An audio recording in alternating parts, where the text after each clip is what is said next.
Setsima TV, l'actualité en temps réel dans la spontanéité et la rigueur. Setsima TV, xibaar yu wér te wóor. relation bi aussi avec les artistes parce que bi nga wootee gis nañ que ni ku mel ni lyrical ak ñeneen ak ñeneen ñëw nañ teew si sa bés bi. waaw wan moom képp ku xam nga xam ne lépp lu may def wan mi ngi ci biir te moom tamit lépp li muy def man maa ngi ci biir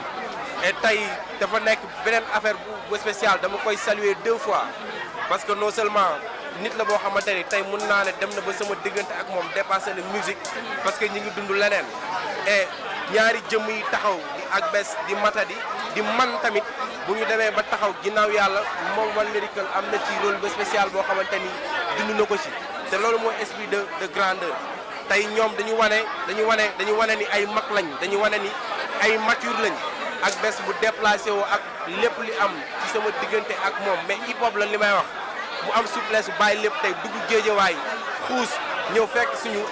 apprécier wala bokk ci jéego yu ñuy def pour ndog bi matadi am souplesse jukku mu nekkoon ñëw toog fekk si ko parce que ku fekk si Ngaaka matadi nga fekk si nga xam ne loolu maturité la waaye loolu yëpp su amee ginnaaw yàlla lyrical am na ci loolu bu extraordinaire boo xamante ni def na ko ci te ku xam xam ni lépp lu Ngaaka di def mi ngi ci Toch aussi ku xam sama diggante ak moom xam ni yàgg na du tey même bu fekkee ni bokkuñu ay secteurs yu ñu nekk mais nit la boo xamante ni dafa bokk ci ñun dafa bokk ci rap dafa bokk ci hip hop peut-être nag fësalu ko ba nit ñi xam ko mais lépp lu Ngaaka di def mi ngi ci biir et lépp lu Toch di def aussi man Ngaaka Blindé maa ngi ci biir ak grand yi nga xamante ni ñëpp suñu musique mun na dem fépp ci àdduna bi tey bu ñu demee Côte d'Ivoire dem Guinée dem Cameroun ñu gis public bi di kiife li Ngaaka Blindé di def ça veut dire que ñu ngi kiife li lyrical di def li Akbess di def li matadi di def ak yeneen artistes li ñuy def donc dañuy liggéey gis nañ sas bi ñu population bi sas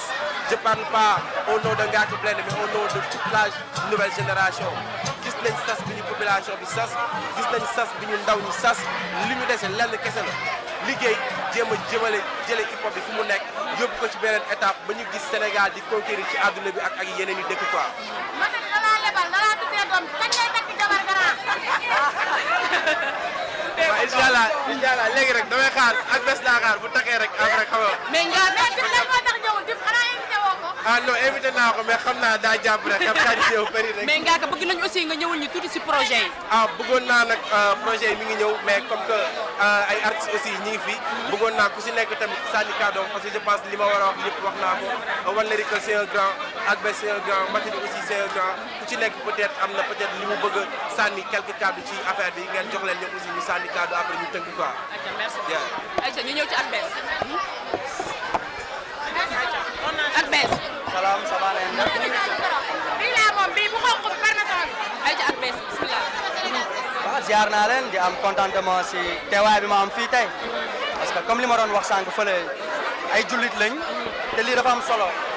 donc voilà woote na ko ñam nga xool gis ne ñëpp déplacé wu nañ ci weeru koor c'est pas évident ñëw wuyu si ko ñëpp ñëw donc voilà dañ koy féliciter si lii di ko encourager di ko wax ne lépp lu mu ci séntu yàlla na ko borom bi defal ba mu weesu ay njortam incha allah.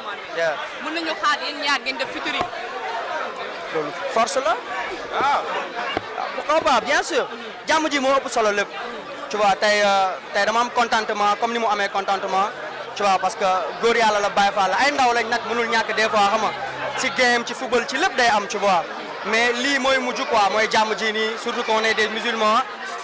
doon ay Baye Fall bokk sëriñ tu vois donc voilà lii moo am solo pour man am naa contentement bu rëy ñu accueillir ma fii ma ñëw toog et puis je me sens comme chez moi aussi donc di ko féliciter di ko encourager waat bu baax a baax si lii et puis lépp lu mu ci séntu suñu borom defal ko si incha allah.